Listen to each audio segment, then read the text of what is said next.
Pertanyaannya, ada yang mendengar satu orang dari Muslim Uighur yang meninggal gara-gara COVID-19? Tidak ada. Apa mereka punya antivirus seperti Shanghai dan Beijing? Tidak. Lalu apa yang bisa membuat mereka tidak terkena COVID-19? Hidup mereka Islam kafah sesuai Quran dan Sunnah.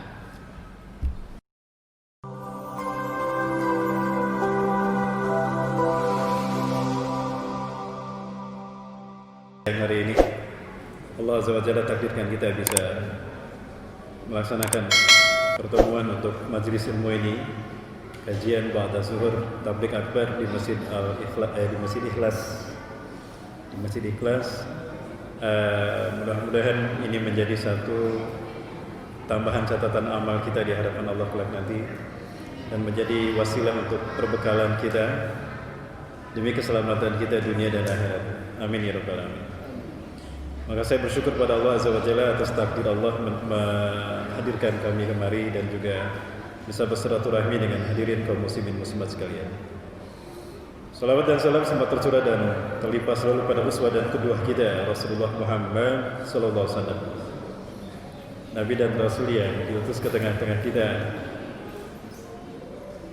menjadi rahmat bagi semesta alam.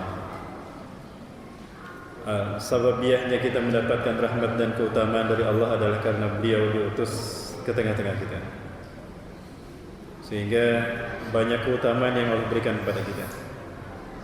Salah satu keutamaan yang cukup membuat kita berlapang dada dalam menghadapi kehidupan kita ini, menghadapi ujian apapun yang kita hadapi adalah sebagaimana sabda beliau, ummati hadhihi ummatun marhumatun. Umatku ini adalah umat yang Allah rahmati. Laisa laha iqabun fil akhirah. Tidak ada siksa bagi umatku di akhirat kelak. Sekali lagi Rasulullah SAW menyatakan, ummati hadhihi ummatun marhumatun. Umatku ini adalah umat yang Allah rahmati. Laisa laha iqabun fil akhirah. Umatku tidak akan disiksa di akhirat. Ya. Bapak Ibu senang tidak ada siksaan bagi kita di akhirat? Senang Bapak Ibu ya? Alhamdulillah. Kalau begitu apakah kita tidak akan disiksa? Lakinna iqabuha ujilat fid dunya. Akan tetapi siksaannya Allah segerakan di dunia. Jadi kesusahan kita di akhirat Allah cabut, tapi kesusahan itu Allah segerakan di dunia. Para sahabat radhiyallahu anhum bertanya, ya Rasulullah, kaifa yakunu dzalik? Bagaimana hal itu bisa terjadi ya Rasulullah? Rasulullah SAW menjawab, yang pertama bil fitani, datangnya ujian hidup kepada kita, dahsyatnya fitnah akhir zaman ini. Begitulah cara Allah Azza wa Jalla menggugurkan dosa-dosa kita. Manakala kita menghadapi ujian demi ujian ini dengan sabar, tulus tawakal pada Allah, tidak bersuuzon kepada Allah, maka itu akan menjadi penggugur dosa-dosa kita. Yang kedua, wabizalazila, yaitu dengan datangnya bencana alam. Tidak sedikit mereka yang apabila bencana terjadi mereka meninggal dunia. Terasa sakit luar biasa menimpa mereka.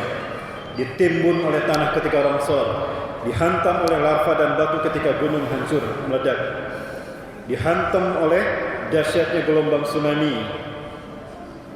Namun jika itu membuat mereka husnul khatimah, artinya mereka tidak akan pernah disiksa di akhirat kelak. Dan yang ketiga atau yang terakhir, Allah Azza wa Jalla mensegerakan siksaan bagi umat akhir zaman ini di dunia adalah wabil qatli, dengan pembantaian. Kita bisa menyaksikan bagaimana sakitnya saudara-saudara kita, betapa menderitanya atas kezaliman yang mereka rasakan di Suriah, di Palestina terutama, di Rohingya, Uighur, ya, di Irak, ya, di Mesir, di Yaman. Namun itu semua merupakan cara Allah mensegerakan mereka ke surga, dalam arti menghabiskan dosa-dosa mereka di dunia ini, sehingga tinggal menikmati kenikmatan surga saja. Nah, begitulah cara Allah mensegerakan dosa apa? Kafarat siksa dari dosa dan kesalahan kita. Bapak Ibu rahmati Allah Subhanahu wa taala, wabil khusus yang saya hormati dan saya muliakan karena Allah, Ketua DKM Masjid Ikhlas yang dirahmati Allah beserta jajarannya, yang saya hormati dan saya muliakan karena Allah, Ketua Panitia dari Panitia Takbir Akbar kali ini, Ustadz Man dan jajarannya.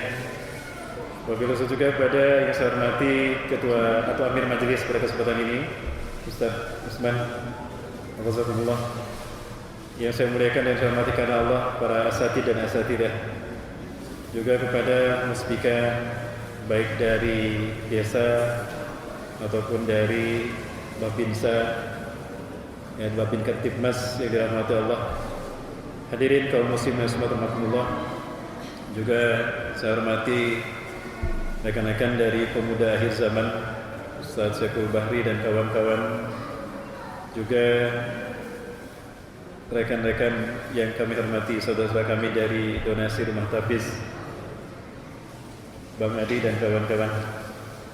Syukur saya merasa bangga dan berbahagia hari ini, betapapun kita ada kondisi pandemi COVID-19, tidak menyurutkan semangat kita untuk menuntut ilmu, tidak menyurutkan semangat kita untuk melangkahkan kaki menuju kebaikan. Karena kita yakin dengan apa yang disabdakan Rasulullah SAW, bahwa ketika kita melangkahkan kaki kita menuju kebaikan, maka insya Allah kaki kita akan mudah menuntun kita ke surga. Betul? Maka siapapun yang berat melangkahkan kakinya menuju kebaikan, apalagi ke masjidnya Allah, ke rumahnya Allah, ke Baitullah, menuju majelis ilmu, maka jangan harap kakinya akan menuntunnya ke surga. Kakinya pun akan berat menuntunnya ke surga. Maha benar Allah yang telah mengutus Rasulullah SAW dalam salah satu hadisnya, man salaka tariqan yaltamisu fihi ilman sahalahu Allahu tariqan ilal jannah. Barang siapa yang menempuh satu jalan untuk menuntut ilmu, maka Allah akan memudahkan baginya menuju surga. Hanya menuju majelis ilmu jaminan surga akan Allah berikan. Tapi anehnya memang, inilah akhir zaman. Betapa dahsyat fitnah dunia, betapa dahsyat fitnah hedonis dan materialis melanda umat Islam hari ini. Masjid mereka takuti, tapi mall tidak mereka takuti. Betul? Coba kita lihat mall. Ada protokol kesehatan diberlakukan? Tidak ada. Lalu kenapa masjid harus diberlakukan? Bukankah kita menghadap Allah datang ke masjid? Dan bukankah kita menjadi tamu Allah di masjid? Dan jika Allah menerima tamunya, apakah Allah tidak akan melindungi? Ini izah bagi kita. Ini akidah bagi kita. Tauhid. Hati-hati Bapak Ibu. Kita sedang diuji tauhid kita, terutama tauhid rububiyah. Keyakinan kita kalau Allah bersama kita. Muraqabah kita sedang dipertanyakan oleh Allah. Maka tidak salah jika pandemi ini berlanjut lama, karena Allah menguji kualitas iman kita. Di mana tauhid rububiyah kita? Bapak Ibu rahmati Allah Subhanahu wa taala. Memang patut kita bermuhasabah dengan adanya pandemi COVID-19.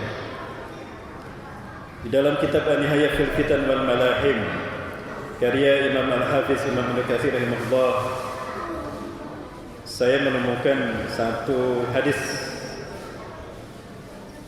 ini, namun yang terlihat ini bukan dari kitab yang ada, saya lupa untuk memindahkan ke sini. Namun alhamdulillah di salah satu situs ada seperti ini, hanya ada beberapa yang saya coba revisi. Di dalam kitab An-Nihayah fil Fitan wal Malahim karya Al-Hafiz Imam Ibnu Katsir rahimahullah, itu bukan dari Abdullah bin Umar, tapi dari Abdullah bin Amr, ada wawunya. Jadi dari Abdullah bin Amr. Kemudian kalau di sini ada khamsun, kalau di dalam kitab yang asli saya dapatkan khamsu hisalin. Selebihnya insyaallah sama. An Abdullah bin Amr, dari Abdullah bin Amr qala, ia berkata radhiyallahu anhu, aqbala alaina Rasulullah sallallahu alaihi wasallam, menghadap kepada kami Rasulullah SAW. Jadi Rasulullah menghadap kepada para sahabat muhajirin. Ya. Faqal, maka Rasulullah SAW bersabda, ya ma'syaral muhajirin.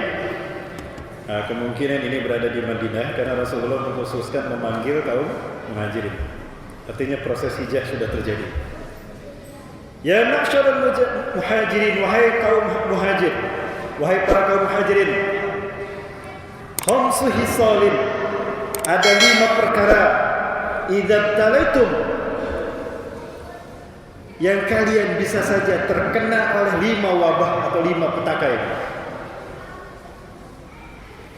Wa a'udzu billahi an tudrikuhunna, dan aku berlindung kepada Allah agar kalian tidak terkena oleh 5 wabah ini. Yang pertama, lam tazhar al-fahishatu fi qaumin qattun. Apabila perzinahan sudah merebak di satu kaum, hatta yu'linu biha, dan mereka bangga dan terang-terangan berbuat zina, fasyafihimu illa fasyafihimu ta'un, melainkan Allah Azza wa Jalla akan menimpakan penyakit ta'un kepada mereka. Ta'un itu bahasa Arab. Bahasa Arab sebutan untuk penyakit yang disebabkan oleh bakteri ataupun oleh virus, dan dia pandemik, merebak dalam jumlah yang luas.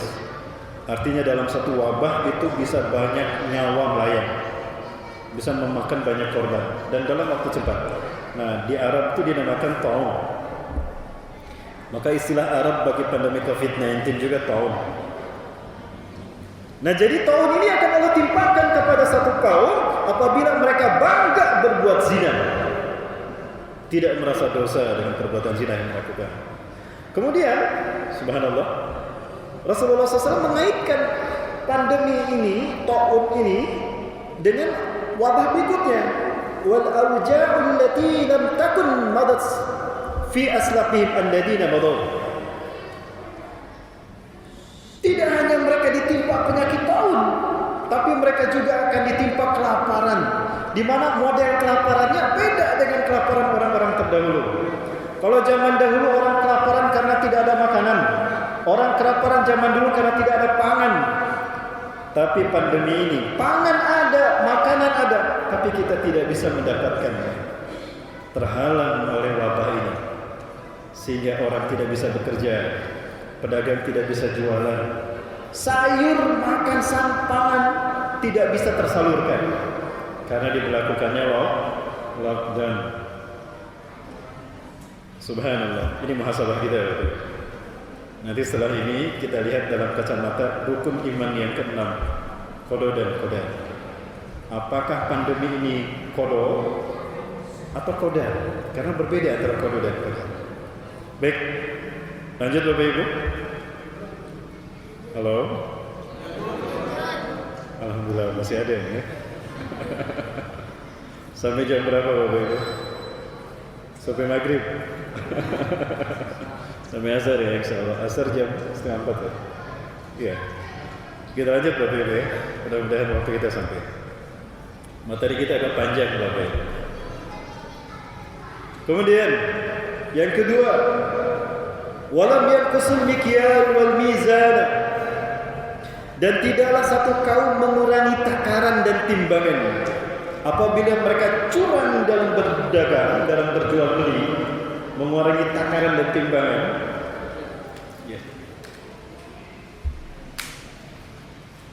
Illa ukhidu bis-sinin wa shiddatil ma'unah wa jawri sultani alaihim. Apabila satu kaum curang dalam berjual beli, mereka mengurangi takaran dan timbangan, melainkan Allah akan timpakan kemarau kepada mereka. Sudah mereka ditimpa kemarau, pacaklik mereka, sangat luar biasa. Syiddatil ma'unah. Mereka modal menanam besar tapi panennya sedikit, atau mereka panen memang besar tapi tidak terjual hingga dibuang bisa-bisa. Kita lihat pandemi COVID-19 ini membuat orang membagi-bagikan. Nilai dari tanaman atau panen mereka anjlok luar biasa. Jangankan untung, kembali modal pun tidak. Masya Allah, ini muhasabah kita, supaya kita lebih dekat dengan Allah Azza wa Jalla, kembali bertobat kepada Allah Azza wa Jalla. Kemudian yang ketiga, yang berikutnya, sudah ditimpa kemarau pacaklik yang dahsyat, wa jawri sultani alaihim, dan mereka akan dipimpin oleh penguasa yang buruk, penguasa yang zalim kepada mereka. Alhamdulillah hujan ya. Alhamdulillah. Allahumma ghfir sayyiban nafi'. Allahumma ghfir sayyiban. Mudah-mudahan hujan ini berkah buat kita. Insyaallah. Ya. Sudah ditimpa paceklik kekeringan, pacekliknya hebat, penguasanya zalim sama mereka. Terjadikah hal ini? Terjadi di luar negeri sana ya? Di mana? Di 62, negeri 62 ya? Di negeri entah berantasan. Iya. Baik. Itu yang kita percepat. Yang keberapa? Yang ketiga. Walam yamna'u zakat amwalihim illa muna'il qasra minas sama'. Pas sekali ini. Dan tidaklah mereka menahan harta mereka sehingga enggan untuk berzakat. Mereka tidak mau mengeluarkan hak zakat atas harta mereka, melainkan Allah tidak akan pernah menurunkan hujan dari langit. Allah jawab sekarang ini. Berarti ini pandai berzakat semua. Hujannya turun. Alhamdulillah. Zakat sama kurban ya, insya Allah ya. Walau bahas nih, Ustaz belum dibahas poinnya, Allah sudah turunkan hujan. Oh berarti ini pandai berzakat semua. Amin. Insya Allah. Walau al-bahaimu lam yumtiru, andaikan tidak ada binatang yang membutuhkan air, Allah tidak akan pernah menurunkan hujan untuk mereka. Masya Allah. Artinya derajat mereka yang tidak mau berzakat, derajat mereka yang bakhil atas hak Allah lebih rendah daripada binatang. Sampai-sampai Allah tidak akan pernah menurunkan hujan kalau tidak ada binatang yang membutuhkan air. Nah, itulah predikat orang yang enggan berzakat. Hati-hati ini. Hina di hadapan Allah mereka yang tidak mau berzakat. Padahal sudah haknya, sudah asnaf zakat, ya, sudah sampai pada nisabnya dan sudah haul 1 tahun. Ya, lebih dari nisab bahkan. Baik, yang keempat.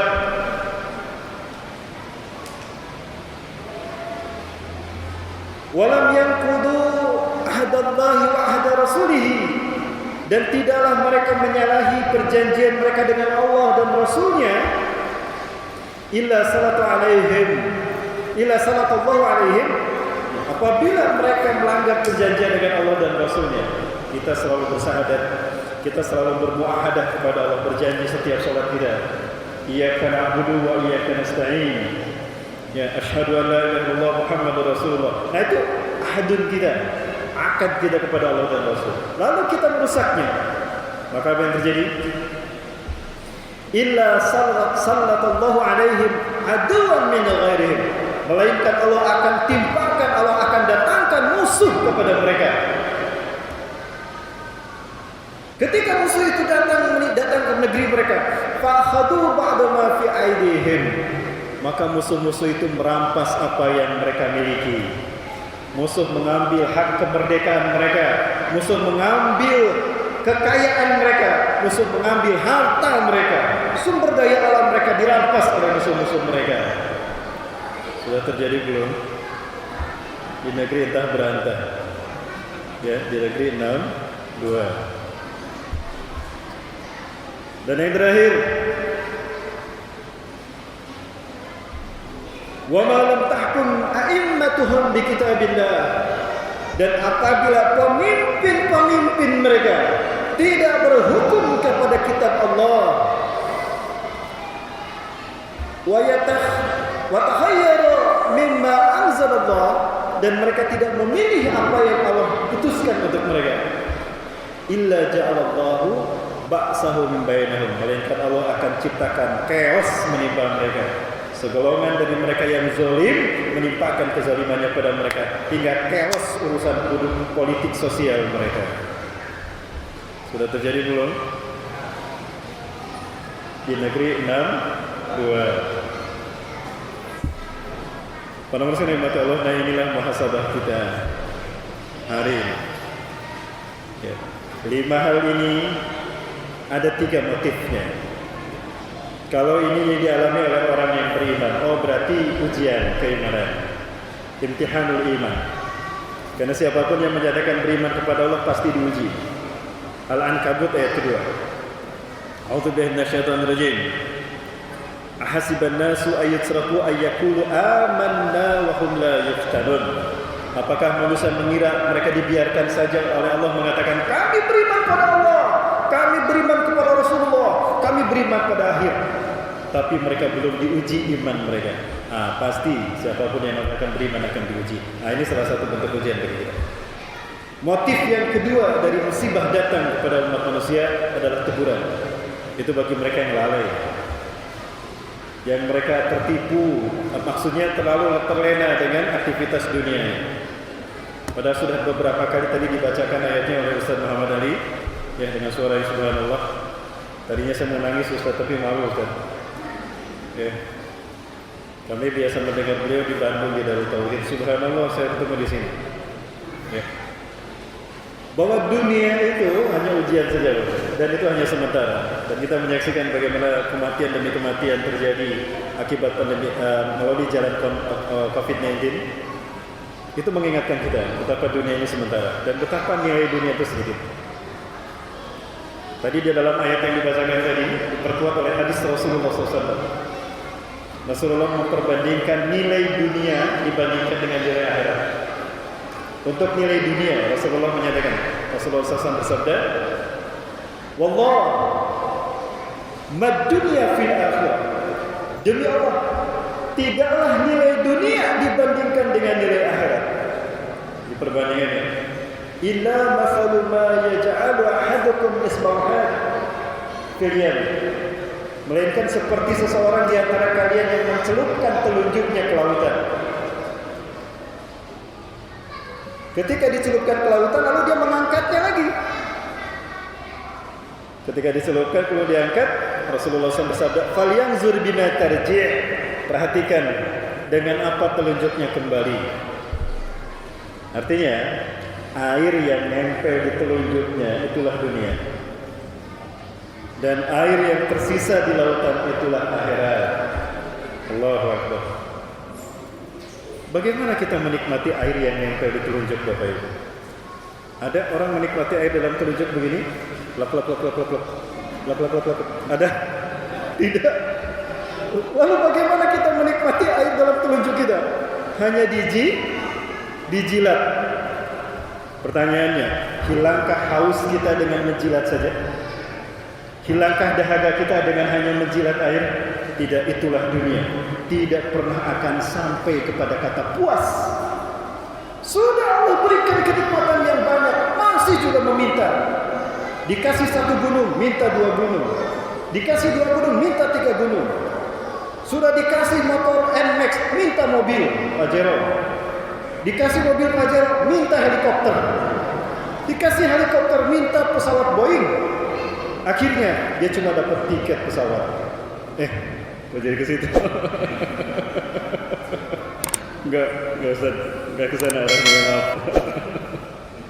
Nah, inilah dunia, tidak pernah sampai kepada kata puas. Tapi akhirat lebih dari kata puas, Bapak. Betul? Enggak akan habis tuh air laut kalau kita bareng-bareng meminumnya. Habis tidak? Tidak, itulah akhirat. Lalu kenapa masih tertipu dengan kehidupan dunia? Baik, Bapak Ibu bisa diikuti? Suara saya jelas, Bu? Jelas. Lanjut Bapak Ibu ya. Bapak Ibu rahmati Allah Subhanahu wa taala. Saya berterima kasih pada pemuda akhir zaman yang memfasilitasi saya di saat pandemi terjangkit. Kita sebetulnya sudah membahas materi ini. Ini mohon maaf judulnya agak ekstrim. Ya, judulnya agak ekstrim. Sengaja saya bikin ekstrim agar menjadi stimulus kita mencari tahu. To find who was behind in this disaster. Agar kita terdorong untuk menemukan siapa dalang di balik pandemi. Apakah betul ini takdir Allah? Jangan-jangan ini adalah kejahatan segelintir orang ditimpakan kepada orang yang lemah. Baik, kita segera bicara qada dan qadar, Bapak. Di dalam rukun iman kita, iman yang keenam, kita diwajibkan iman kepada qada dan qadar. Apa itu qada dan apa itu qadar? Ada beberapa ayat yang saya sampaikan di sini. Pertama, surat Al-Hadid ayat kedua-dua. Ini berbicara tentang qadar atau takdir. A'udzubillahi minasyaitonir rajim. Ma asaba min musibatin, tidaklah menimpa satu musibah, tidaklah menimpa satu bencana, tidaklah menimpa satu wabah fil ardi, di muka bumi ini, wala fi anfusikum, dan tidak pula pada diri kalian sendiri, illa fi kitabin, melainkan sudah tercatat di lauhil mahfuz min qabli an nabraha, sebelum Allah menciptakannya. Jadi sebelum langit dan bumi tercipta, Bapak Ibu, pandemi ini sudah tercatat. Ya. Pandemi ini sudah tercatat di lauhul mahfuz. Ya.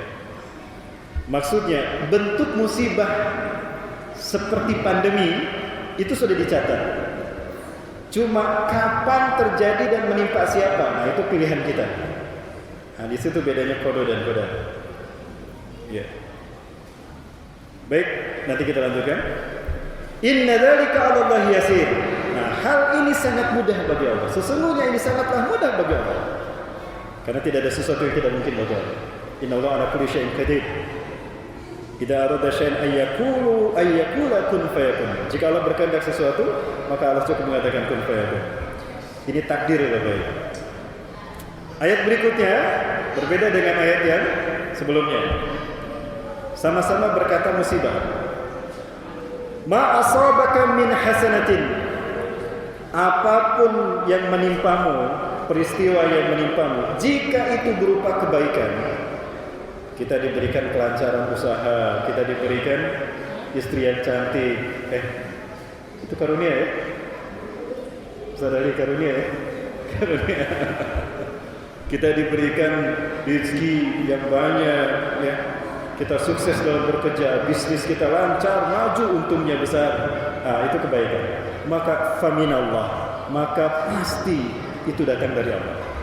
Jadi apapun kebaikan yang datang menimpa hidup kita, datang dalam hidup kita, itu dari Allah. Karena Allah selalu memberi yang terbaik untuk kita. Ya. Sekali lagi Bapak Ibu, ini tauhid rububiyah kita sedang diuji. Ya. Dan ketawakalan kita kepada Allah, siqah bila kita sedang dipertanyakan Allah. Jadi apapun kebaikan yang datang menimpa hidup kita, yang datang ya dalam kehidupan kita, itu dari Allah. Jadi intinya nggak boleh sombong dengan kemampuan kita, nggak boleh sombong dengan skill dan potensi yang kita miliki. Ya, itu pemberian dari Allah. Nah berikutnya, wa ma asabaka min sayyi'atin, dan tidaklah menimpamu satu keburukan pun faminafsik, melainkan itu datang dari dirimu sendiri. Jadi jika usaha kita gagal, kita ditimpa musibah, celaka, kemudian juga kita tertimpa tadi pandemi, nah itu dari diri kita sendiri, bukan dari Allah. Karena Allah tidak zalim kepada hambanya. Wa mallahu bizzalamin lil 'abid. Allah tidak zalim kepada hambanya. Nah ini qada, ya ini qada. Baik, begini Bapak Ibu rahimahullah subhanahu wa ta'ala. Di dalam Sahih Muslim syarah Syekh Nawawi di dalam babul iman kalau tidak salah, saya menemukan satu hadis sahih ini. Rasulullah SAW bersabda, Inna Allaha qadaral maqadira qabla an yakhluqa as-samawati wal arda bi 50 alf sanah. Sesungguhnya Allah Azza wa Jalla telah mencatatkan takdir bagi semua makhluknya itu 50.000 tahun sebelum langit dan bumi Allah ciptakan. Jadi 50.000 tahun sebelum langit dan bumi tercipta, takdir sudah Allah buat sehingga tidak berubah sampai hari kiamat. Apa yang Allah takdirkan? Bapak Ibu, adanya seperti apa luas alam semesta, takdir Allah. Apa saja ini isi alam semesta, itu takdir Allah. Makhluk apa saja yang ada di alam semesta, takdir Allah. adanya sifat baik dan sifat buruk dari makhluk Allah, itu takdir Allah. Ya. Air itu basah, api itu panas, itu takdir Allah. Adanya penderitaan, musibah, petaka, banjir, longsor, itu semua pandemi, itu takdir Allah. Adanya penyakit, takdir Allah. Pertanyaannya, mana takdir yang terjadi? Nah, itu pilihan kita. Contoh lain,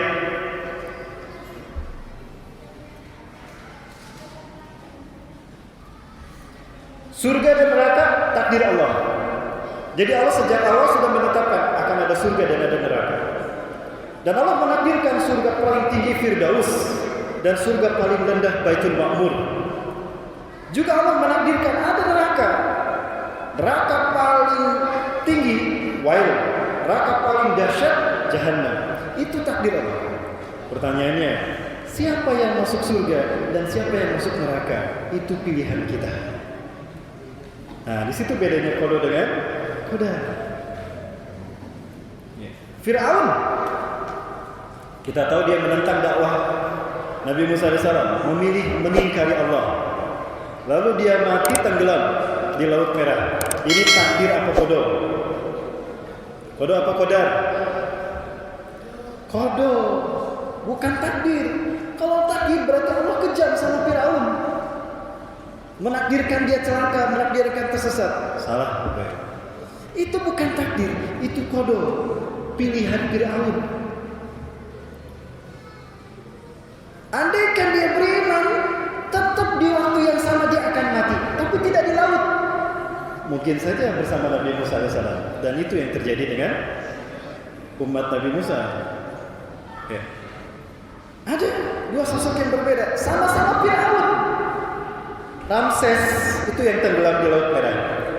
Sementara penggantinya Amnihotep atau Zulkarnain memilih beriman dan menjadi nabi bahkan.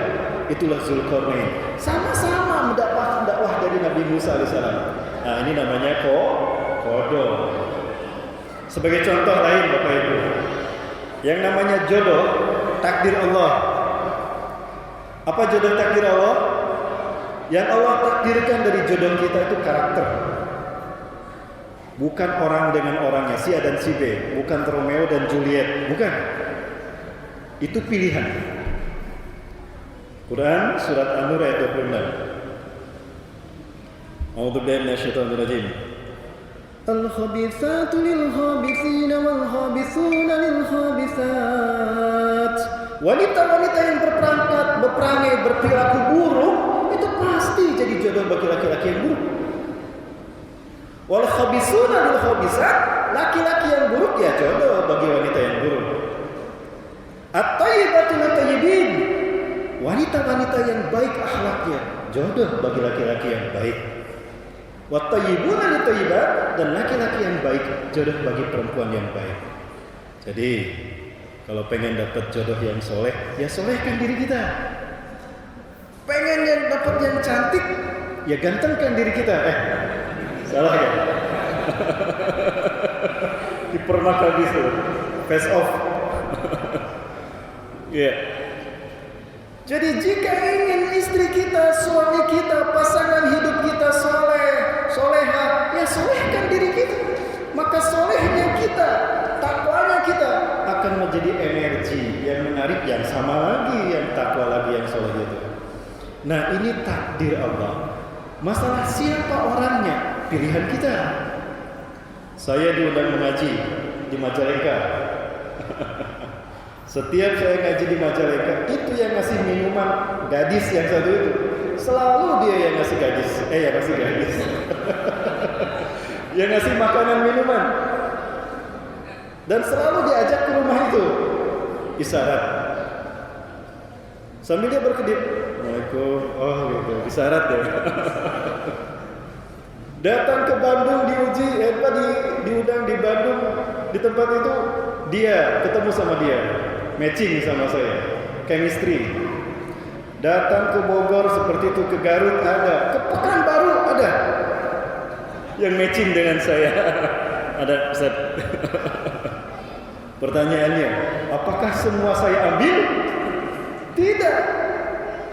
Jadi jodoh saya ada di sini-sini. Mana yang saya ambil? Itu pilihan kita.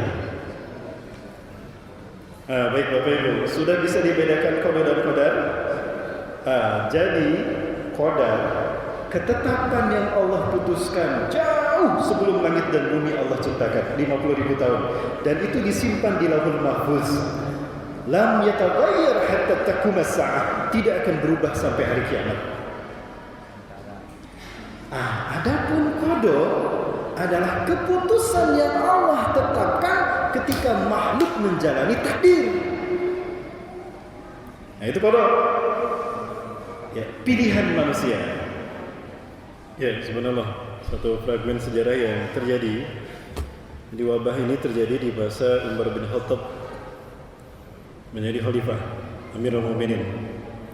Nah, tadi pembelajaran qada dan qadar, walaupun singkat, kita bisa membedakan pelajaran qada dan qadar.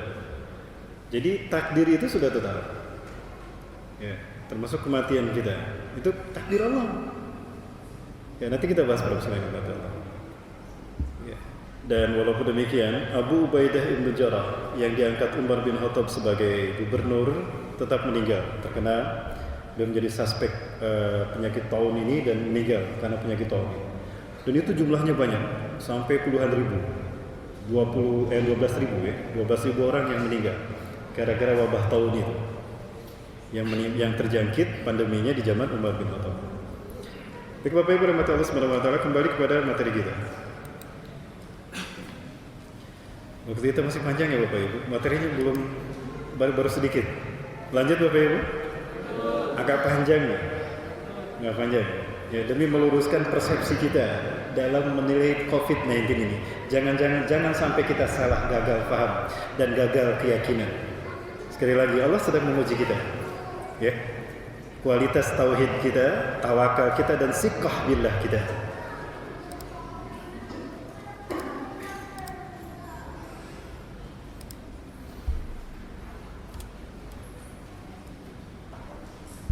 Nah, kemudian Allah Subhanahu wa taala untuk merawat keseimbangan alam semesta ini dan juga untuk menakar perbuatan kita di dunia ini, Allah melakukan satu hukum kausalitas, hukum sebab akibat, yaitu sunnatullah.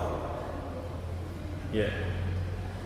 Banyak ayatnya, salah satunya adalah surat An-Najm ayat 39.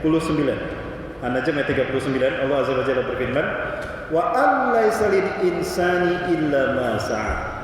Tidak ada yang akan didapatkan oleh seseorang melainkan sesuai dengan apa yang dilakukan.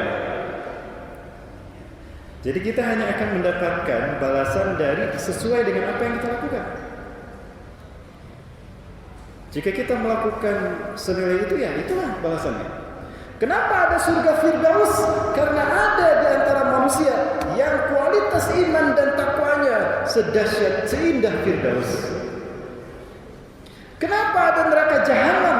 Karena ada manusia yang kesesatan dan kezalimannya, kekufuran dan keingkarannya sedahsyat Jahanam. Nah, ini takdir Allah. Dan ini maha adilnya Allah, maha bijaksananya Allah. Kita tidak mendapatkan apapun melainkan sesuai dengan apa yang kita lakukan. Ya. Ya, laha makasabat wa 'alaiha maktasabat. Manusia akan mendapatkan pahala dari kebaikan yang dilakukannya dan akan mendapatkan siksa dari keburukan yang dilakukan. Baik, untuk mempermudah bahasannya Bapak Ibu, ini mohon maaf saya berdiri. Saya harus lihat ke baik, Ustaz, bentar, saya berdiri sampai ya Bapak. Baik, Bapak Ibu berdoa semoga. Nah, ini ada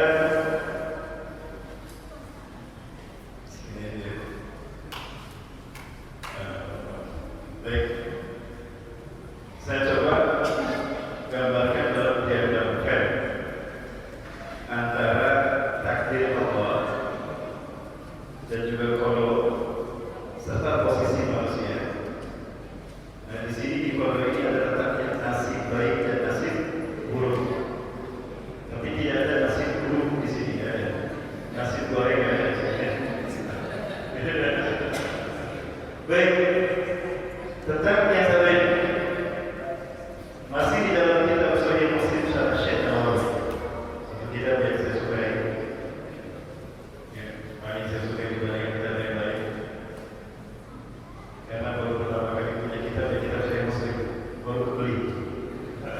Al-Waqil. Ada dalam kitab Rasulullah SAW menjelaskan, "Jika kan itu adalah fitrah imamih, asal pembangunan. Apabila anak cucu akan ada dalam rahim ibunya, apa asyhur? Nah, jika kita sudah menjalankan kandungan ibu kita usia 4 bulan atau 125 hari, disebutkannya itu 125 hari, Allah mengutus satu malaikat, di mana malaikat itu membawa buku catatan takdir kita. Maka di halamannya, di covernya ada tulisan Rahmat Baikuni. Saya ingin contohnya. Maka dibuka buku catatan takdir itu, lalu malaikat itu bertanya, "Ya Allah, adakah al-Qursa? Ya Allah, apakah simpulan ini laki-laki atau perempuan?" Nah, ini informasi bagi kita. Spesifikasi gender laki-laki dan perempuan ditetapkan ketika kita 4 bulan dalam rahim kita. Jadi proses diferensiasi yang dialami oleh embrio di dalam janin parental itu terjadi di waktu 4 bulan. Jadi sudah mengalami pembelahan yang sempurna. Mungkin tahapan telofase, ada anafase, ada mitosis, ada telofase dan sebagainya. Yang berproses seperti itu. Cita-cita saya jadi dokter, tapi nggak sampai. Malah jadi ustaz. Mohon maaf, saya paling suka belajar biologi, ya, tapi nggak sampai jadi dokter. Ya, sampai jadi ustaz. Ini lebih baik. Sampai mana tadi? Nah, malaikat ternyata yang pertama ditanyakan itu gender. Ya Allah, apakah simpulan ini laki-laki apa perempuan? Nah, maka Allah menjawab, "Betul hakana, tuliskan demikian." Nah, jadi kalau kata Allah laki-laki, pasti ditulis laki-laki. Kalau kata Allah perempuan, ya ditulis perempuan. Gak mungkin malaikat salah dengar. Kata Allah perempuan dan ditulis laki-laki, jadi bencong dia. Apakah LGBT atau apa nama istilahnya apa dipakai baru? Laki-laki kayak perempuan, disebutnya apa? Waria, wanita pria. Kalau di baju bencong ya, jadi bencong. Itu bukan gara-gara malaikat salah dengar, tapi itu perilaku orang tua. LGBT itu perilaku orang tua. Allah tidak pernah gagal dalam menciptakan makhluk, betul? Tidak pernah gagal. Benar kalau itu takdir Allah. Apabila ayah atau ibu perokok, apabila ayah atau ibu peminum minuman keras, apabila ayah atau ibu pengguna narkotika, itu yang memicu terjadinya mutasi genetika, sehingga terjadilah sindrom pada embrio. Ada banyak sindrom yang terkait dengan LGBT. Ada 2 sindrom, sindrom Klinefelter dan sindrom Turner. Sindrom Klinefelter adalah sindrom yang terjadi pada laki-laki yang kromosom seks X-nya punya 2. Laki-laki itu kromosom seksnya X dan Y. X pembawa perempuan, Y pembawa laki-laki. Jadi laki-laki itu X, Y. Tapi karena X, Y ini nggak mau berpisah. Kenapa nggak mau berpisah? Karena ada bekas rokok kita nyampe kan.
Wa al-insani insani illa masa. Tidak ada yang didapatkan manusia mereka sesuai dengan perbuatan, sesuai dengan keinginan. Bapak Ibu, sampai sejauh ini bisa kita bedakan. Bisa kita pahami Bapak Ibu, mana perlu mana kok ada. Lanjut Bu, Ibu dan mungkin. Lanjut Bu, fokus semangat Bu ya. Yang ketiga rezeki. Bagaimana dengan rezeki dari Allah? Untuk berharga dengan Kristen rezeki yang demikian. Dulu saya membayangkan, maaf kalau pemahaman kita berbeda. Alhamdulillah pemahaman kita berbeda. Berarti kesana keilmuan kita banyak. Ya, tapi perbedaan ini bukan yang kemudian jadi saling sikut. Jangan kayak di YouTube ya. Kalau tidak suka dengan saya bikin framing gitu itu. Oh masalah. Jadi suka saya. Dulu saya membayangkan rezeki itu dalam bentuk nominal angka. Untuk orang seperti saya, fisik saya seperti ini, IQ saya seperti itu, sekian, IQ saya, emotional quotient saya seperti itu, ya cukup sekian rezekinya. 5.000 triliun dolar. Ternyata tidak perlu saya belakangan, saya memahami berbeda. Rezeki Allah tenangkan dalam bentuk peluang.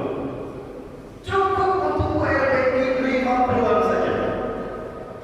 Setiap peluang itu tidak terbatas nominal. Berapa banyak peluang kita dapatkan dari rezeki kita berbanding lurus dengan kesungguhan kita. Betul? Jadi haram kita bersifat fatalisme.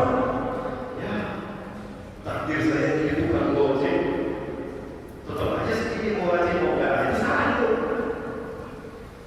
Tingkat kesungguhannya baru segitu. Ada yang lebih sungguh-sungguh pasti lebih banyak rezeki yang didapatkan.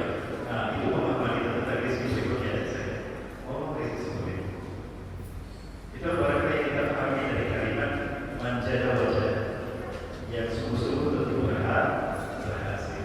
Berikutnya, coba. Tadi sudah kita bahas. Ya, lewat ya coba ya. Jadi Ustaz tadi sudah berjadinya. Alhamdulillah. Kalau sakinah kepada orang-orang ya, harus jadi memang berbeda. Yang terakhir aja. Bagaimana dengan ajalnya Allah dengan kematiannya? Terkait dengan ajal, yang Allah takdirkan ajal kita waktunya, detiknya, menitnya, jamnya, harinya, minggunya, bulan, tahunnya sudah Allah tetapkan. La yastakhiruna sa'atan wa la yastaqdimun. Tidak bisa menangguhkannya, memundurkan dan tidak bisa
bisa membagi perempuan saya. Kemudian Muhayyar adalah posisi di mana manusia ini hak untuk memilih. Silakan pilih apapun. Mau pilih apapun dalam kehidupan kita. Mau berbuat baik silakan, mau berbuat buruk silakan. Mau beriman silakan, mau kafir silakan. Faman syafa yu'min, faman syafa yakun. Mau beriman silakan. Allah balasannya surga. Mau kafir kan mana teknik, tapi maaf balasannya neraka. Hatta sampai menentukan siapa Tuhan, silakan. Tapi ingat, setiap pilihan kita ada hisab dan balasan sesuai dengan apa yang kita lakukan. Baik, yang terakhir ketiga adalah memayis posisi di mana kita sudah mulai dicatat baik buruk kita. Ya, atau kita kenal dengan istilah mukal akil balik. Persentuhan antara sifat hak pilih kita dengan takdir Allah itulah kodok. Dari setiap keputusan kita ada keputusan Allah. Jadi kodok adalah keputusan dari Allah ketika kita menjalani takdir Allah. Jadi kalau kita menghindar dari satu tempat yang tidak apa-apa, pindah ke tempat lain, itu artinya kita berpindah dari satu takdir ke takdir yang lain. Bukan lari dari takdir Allah. Emang ada sesuatu yang bukan takdir Allah di alam semesta itu? Tidak ada. Semuanya takdir Allah. Bapak Ibu yang berkata, kemudian saya fokuskan kembali kepada COVID-19. Maka saya menyimpulkan pada akhirnya bahwa COVID-19 ini bukan penyebab kematian. Banyak tenaga medis yang meninggal dunia. Insya Allah mereka adalah pahlawan kemanusiaan. Luar biasa perjuangan mereka. Betapapun mereka tidak mendapatkan penghargaan dari yang di atas, tapi di mata kita mereka pahlawan, betul? Semoga Allah memberikan balasan pada mereka sesuai dengan pengorbanan mereka. Amin. Andai kan tidak ada COVID-19, apakah tim medis itu tidak akan meninggal? Meninggal di waktu yang sama. Kan tadi takdir Allah waktunya kan? Cuma jalannya harus dengan COVID-19. Andai kan dokter-dokter itu menolak untuk merawat suspek COVID-19, mereka terkena tidak? Tidak, tapi di waktu yang sama tetap mati, tetap meninggal dunia. Nah ini persepsi kita yang harus kita luruskan terhadap sikap kita terhadap corona, pandemi COVID-19 ini Bapak Ibu. Nah jadi kematian adalah musayyar, takdir Allah. Dan kita makhluk yang muhayyar menuju kepada kematian kita. Karena kita sampai pada ajal kita. Di dunia ini kita punya ajal. Dan kita sekarang sedang berjalan menuju ajal kita. Dan kita muhayyar, punya hak pilih untuk memilih antara beriman. Kalau beriman kata Allah masuk surga, husnul khatimah. Ya, kalau kita kufur sampai mati kita su'ul khatimah, masuk neraka. Nah, silakan. Kita punya hak pilih. Jadi andaikan di saat yang sama kita tidak memilih kekufuran, andaikan Fir'aun beriman pada Allah, maka di waktu yang sama dia mati dalam keadaan beriman. Nah itu kodo. Adapun kematian adalah takdir. Nah ini kodonya. Jadi Bapak Ibu yang mati Allah termasuk juga COVID-19. Ada tidak adanya pandemi ini, kita tetap akan mati kan? Tetap akan mati di waktu yang sama, tapi tidak dengan jalan COVID-19. Maka di sini tawakalnya kita kepada Allah Azza wa Jalla. Nah ini hadis yang tadi yang saya bahas Bapak Ibu sekalian. Dan ini terjemahnya. Wah, maaf.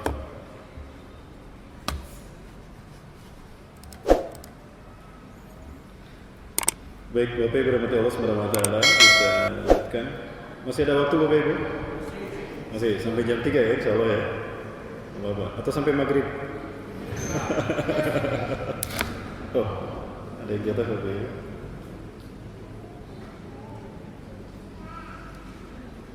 Baik, sampai mana tadi Bapak Ibu? Baik, Bapak Ibu rahmati Allah subhanahu wa ta'ala. Kita bahas COVID-19 ya sekarang. Nah, ini terjemahnya bagi Bapak Ibu butuh terjemahnya silakan.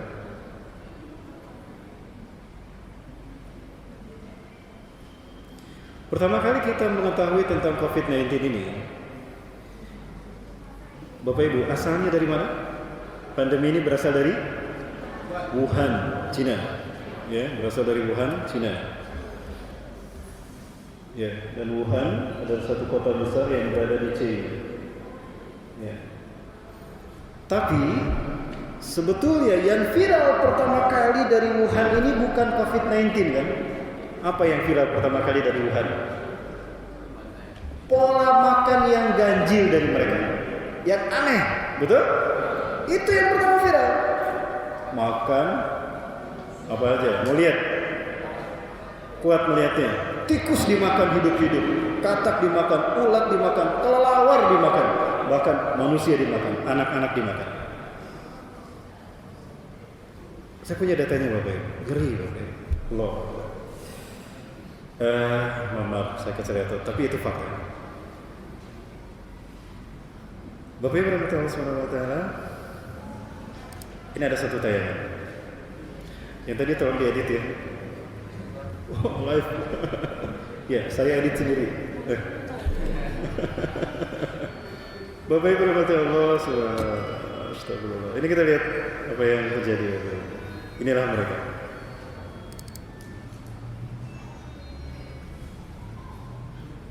Ini makanan mereka. Yang kayak gini dimakan Bapak.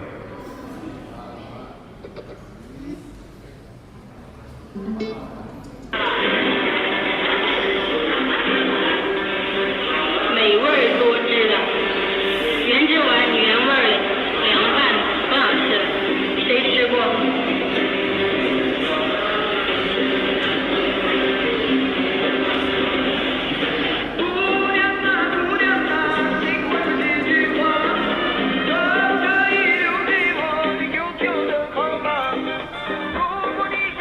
Anak tikus Bapak.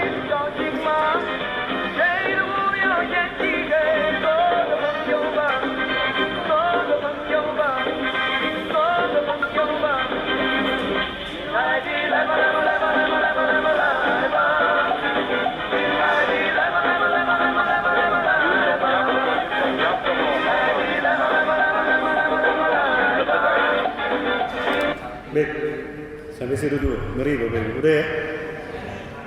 Udah. Lagi. Mau nyoba Mas?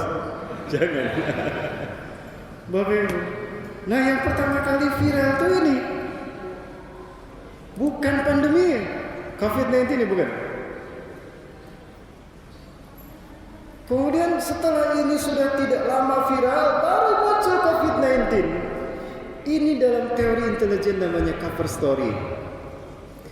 Sehingga orang menyimpulkan seolah-olah pandemi COVID-19 yang kemudian merangsek mewabah di mereka di Wuhan, itu penyebabnya pola makan yang ganjil. Betulkah itu penyebabnya? Pertanyaannya, kalau memang itu penyebabnya, kenapa menimpa orang yang tidak berperilaku seperti itu? Kenapa menimpa orang-orang yang baik? Kenapa menimpa orang-orang yang tidak makan seperti itu? Kan di sini nggak ada yang makan seperti itu. Tapi kenapa ada yang kena? Oh, berarti itu bukan penyebabnya. Ini kita mencoba untuk menganalisa, memandang satu kasus dalam sisi analisa. Ya. Berbeda pendapat nggak apa-apa Bapak Ibu. Ini pengamatan saya. Dan nanti ke sana lebih ekstrim lagi pengamatannya. Ya. Lanjut Bapak Ibu ya. Lanjut. Nah, maka dari itu Bapak Ibu, nanti imbasnya kepada haji dan umroh. Boleh kita bahas? Apa yang terjadi jika umroh dan haji dihentikan? Allah, nauzubillah. Baik, Wuhan terjangkit virus COVID-19 pertama kali. Lalu bagaimana dengan Beijing dan Shanghai? Juga sama kota besar yang berada di Cina. Ada yang mendengar satu orang meninggal di Shanghai dan di Beijing gara-gara COVID-19? Sejauh ini saya belum dengar. Betul? Padahal sama-sama di negeri yang sama. Kok tidak ada? Nah, berarti ada tanda tanya. Betulkah itu karena perilaku makan yang ganjil dan bisa menyebar ke yang lain? Tapi kenapa mereka tidak? Oh Ustadz, mereka punya antivirus. Oke, mereka punya antivirus sehingga mereka aman. Kita punya antivirus? Ya, diimpor dari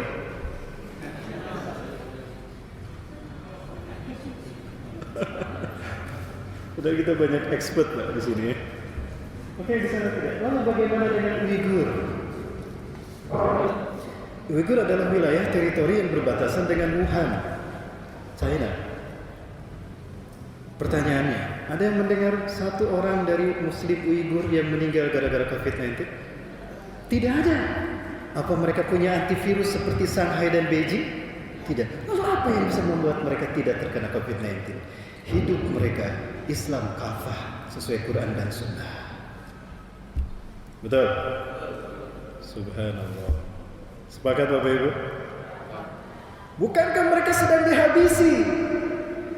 Pastinya itu penjajah Uighur itu pasti menghabisinya dengan corona. COVID-19 ini akan menjadi senjata berikutnya. Tapi faktanya tidak satupun meninggal yang saya dengar sampai hari ini meninggal gara-gara COVID-19.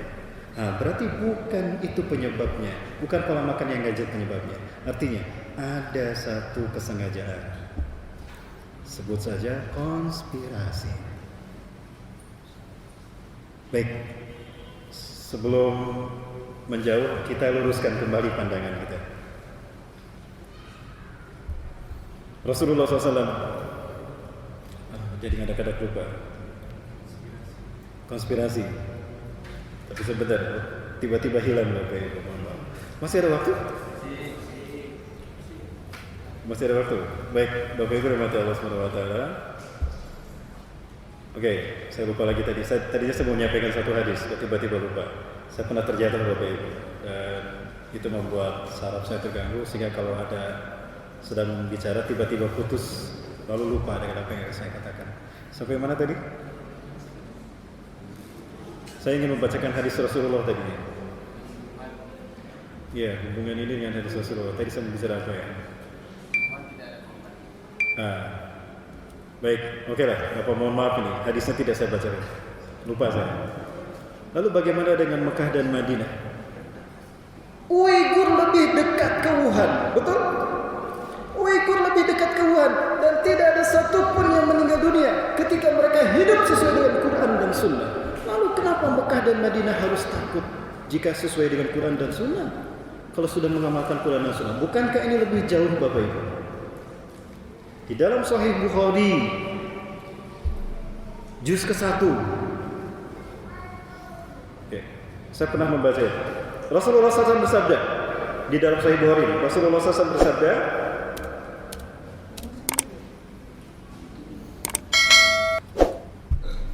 ini mungkin yang saya ingin baca tadi. Ala anqabil Madinah. Nah, Rasulullah menyebut keutamaan kota Madinah. Ala anqabil Madinah malaikatun. Pada setiap jalan-jalan menuju kota Madinah ada berbaris para malaikat berjaga-jaga menjaga kota Madinah. La yadkhulu 'alaiha at-ta'un wal dajjal. Ta'un dan dajjal tidak akan bisa masuk ke Madinah. Hadisnya begitu. Jika ternyata ada pemberitaannya, wallahu a'lam shawab ya. Hadisnya begini dan hadisnya ada di dalam Sahih Bukhari.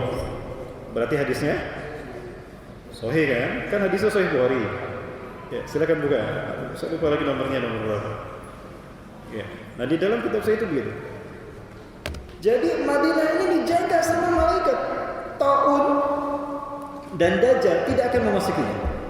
Baik, kalau Dajjal masuk ke kota Madinah wajar karena punya kaki dan tangan kan. Lalu Ta'un gimana cara mereka jalan? Ada medianya, ada karirnya, pembawanya. Nah, pembawanya ini tidak akan bisa masuk, akan terhalang. Ini hadis Rasulullah. Harusnya ini menjadi kekuatan bagi pemerintah Saudi Arabia. Jika Madinah saja sudah disebutkan demikian, apalagi kota Mekah yang 100 kali lebih utama dari Mekah. Kenapa Mekah lebih utama 100 kali dari Madinah? Imam As-Salabi dalam kitabnya Al-Ism Majalis yang kemudian dinukilkan oleh Syekh Sami bin Abdullah Al-Maglus hafizahullah di dalam kitabnya Atas Tarikhil Anbiya wal Mursalin bab pembahasan sejarah Nabi Adam alaihissalam. Itu disebutkan hadis qudsi Allah berfirman pertama kali kepada Nabi Adam setelah 100 tahun turun berada di dunia, terpisah dengan Siti Hawa. Nabi Adam turun di Hindustan, di Nepal, fi makanin a'la fawqal ardi, Siti Hawa di Jeddah. terpisah 100 tahun. Kemudian itu Allah berfirman untuk mempertemukan Nabi Adam dengan Siti Hawa, dan perintah pertama apa itu? Ya Adam, inni ladaya baitun bi Bakkatal mubarakah alladhi yusawi arsy hada. Ya Adam, hai Adam, aku punya satu rumah di Bakkah yang aku berkahi, yang lurus dengan arsy-Ku.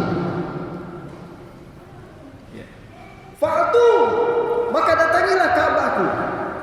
Salatlah kamu menghadapnya sebagaimana kamu salat di arsy-Ku, dan tawaflah kamu memutari Ka'bah sebagaimana kamu tawaf mengelilingi arsy-Ku. Di sana aku akan mengabulkan doamu. Nah, di dalam hadis ini disampaikan Ka'bah lurus dengan arsy Allah. Nasnya begitu. Walaupun ada ikhtilaf para ulama, artinya sucinya arsy Allah hadir di kota, di Ka'bah dan sekitarnya. Itulah kenapa disebutkan tanah haram. Haram kita berbuat lacur dan berkata-kata kotor, karena kesucian Mekah Masjidil Haram itu adalah kesucian arsy Allah. Inilah alasan kenapa kita sholat menghadap ke Ka'bah, dan Ka'bah ada di Mekah, bukan di Pekanbaru. bukan di Purwakarta ya, karena ada yang minta pindah ke Purwakarta. Karena Mekah lurus dengan arsy Allah. Jadi ketika kita sholat menghadap ke Ka'bah, kita menghadap kepada arsy Allah, menghadap kepada Allah. Bapak Ibu, waktu kita tidak cukup ya. Tinggal tersisa sedikit waktu, sudah habis mungkin. Materi ini akan saya lanjutkan dengan pembahasan jika umroh dan haji dihentikan. Kira-kira apa yang terjadi? Nantikan pembahasannya di malam hari, kajian terakhir saya. Walaupun judulnya berbeda, nanti kita sambung kembali Bapak Ibu sekalian ya. Sudah saya simpan. Apakah ada konspirasi apa yang terjadi sebetulnya di sini? Ya. Ada apa sebetulnya di balik COVID-19 ini? Apakah betul ini merupakan seteru antara Cina dengan Amerika? Aduh, saya sebut lagi nama negaranya. Cina adalah negara yang tidak punya minyak sebanyak negara lain, sehingga dia harus menganggarkan 80% anggaran kekayaannya untuk membeli minyak, karena minyak adalah sumber energi. Negara yang punya banyak sumber energi, persediaan energi, stok energi, itu negara yang bisa bertahan sedahsyat apapun perang terjadi. Jika dia punya banyak energi, maka dia bisa jadi menang. Maka di saat ini Amerika memborong semua minyak di Arab. Semua minyak di tanah Arab diborong Amerika. Cina kehabisan, tidak bisa beli kemana lagi Cina, kehabisan stok. Maksudnya stoknya tidak sebanyak itu. Maka dicari negara Afrika, Angola. Sekarang Angola sudah ada dalam kekuasaan Cina dan Asia. Ketika Cina sudah merasa pede punya minyak yang banyak, maka harga minyak diturunkan sama Cina. Maka anjlok tuh pendapatan Arab gara-gara Cina. Nah, tapi salah dalam teori ekonomi. Cina ini terlalu berspekulasi. Arab Saudi dari dulu tahun 1934, 2 tahun setelah berdiri, itu sudah punya perusahaan penambang minyak, Aramco, Arabian American Oil Company. Jadi sudah puluhan tahun punya tabungan. Jadi walaupun harganya turun tidak rugi karena punya tabungan. Lah Cina baru berapa tahun jualan minyak? Maka ketika Cina menurunkan harga minyak, anjlok kan harga BBM, kecuali di Indonesia masih tinggi. Maka Arab kemudian bermanuver lagi, diturunkan lagi harga minyak dunia oleh Arab lebih rendah daripada harga yang disetok dia dipatok. Maka akhirnya apa? Bangkrutlah mereka. Siapa yang bangkrut? Nah itu. Maka ketika pasar sudah dikuasai kembali oleh Arab menaikkan kembali harga minyak. Cina kelapa. Ketika akan bangkit, hantem itu dengan virus corona. Betulkah demikian? Silakan kaji Bapak. Tahukah Bapak sekalian, pandemi ini sudah disiapkan.